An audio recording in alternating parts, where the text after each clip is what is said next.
Isang kotse nahulog sa Ilog Pasig kaninang madaling araw. Patay ang driver ng sasakyan na isang service vehicle ng kumpanyang Meralco. May ulat on the spot si Rida Reyes. Rida? Yes, June at Marisa, mabilis ngang binawian ng buhay ang isang empleyado ng Meralco habang naiwan namang sugatan ang kanyang pasahero matapos na lumubog dito sa Ilog Pasig ang minamaneho niyang service vehicle kaninang madaling araw dito sa kahabaan ng JP Rizal Avenue sa Barangay Sembo sa Makati. Kwento sa atin ng ni Barangay Chairman Ray Novela na siyang nakasaksi doon sa insidente kanina. Alas 5 raw ng madaling araw kanina nang napansin niya na isang sasakyan ang may mabilis na takbo hanggang sa bumangga ito sa isang puno at nagtuloy-tuloy na raw patungo dito sa Ilog Pasig. Napansin daw niya na ang sasakay ng kotse na kinilalang si Robert Riliera na mabilis namang nakatakas doon sa papalubog na kotse. At humihingi raw ito ng saklolo para sa kasamahan niyang nagmamaneho ng kotse. Pero kasi dahil mabilis daw yung paglubog ng kotse sa ilog, sinubukan na raw nilang humingi na ng tulong sa Philippine Coast Guard Pasig Unit.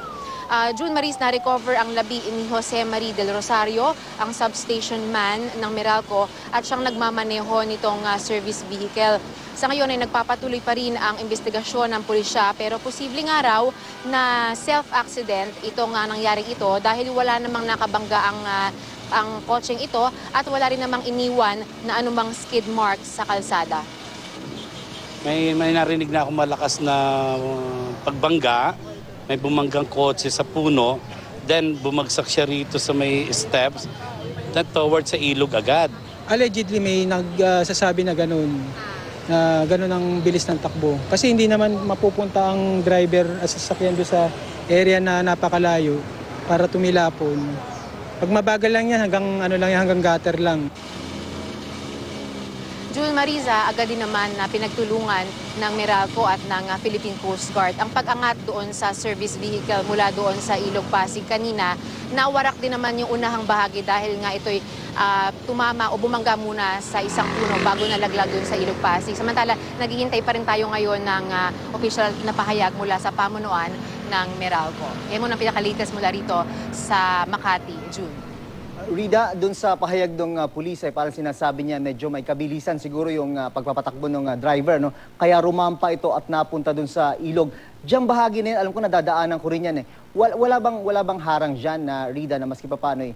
Although alam naman natin tumama dun sa puno, ano? Pero walang harang na kung sakali magkaroon ng aksidente, maiwasan na tuluyang malaglag sa ilog yung sasakyan?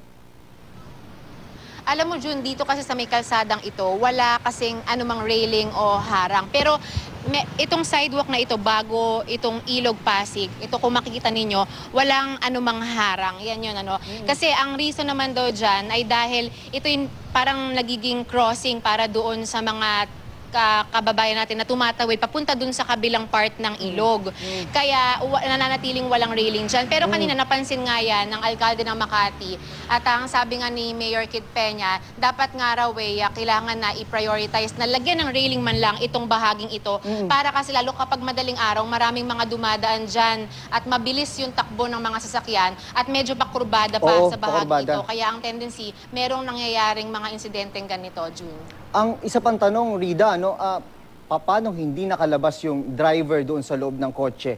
Doon kung naging unconscious siya pagkatapos nung nagkaroon ng impact yung sasakyan doon sa tubig or kung ano pa ang iniimbestigahan ng mga pulis, kung pwedeng pagod ba, kung lasing, hindi natin alam. Ang malinaw sa ngayon kasi, June, ang sabi, conscious pa daw yung namatay na driver kanina nung lumubog yung sinasakyang service vehicle. Yun daw yung unang sinabi nung survivor. Pero kasi hindi pa malinaw ngayon yung kondisyon nung both the driver and the survivor dahil nasa state of shock pa raw yung survivor. Mahirap pa raw kuhanan ngayon ng eksaktong statement kung ano yung nangyari. Basta malinaw, galing sila doon sa substation sa Maynila, galing sa trabaho, ito yung mga night shifters, pauwi na doon sa kanilang Pasig office nung mangyari insidente. Ngayon, kasama sa investigasyon ngayon kung ano yung kondisyon nila bago mangyari itong insidente, June. Sa mga pagtatanong mo dyan sa mga nandyan na Rida, pati dun sa mga lokal na opisyal ng mga barangay, yung area na yan, ngayon lang ba may nangyaring ganyan na talaga rumampa yung sasakyan at napunta sa Ilog Pasig?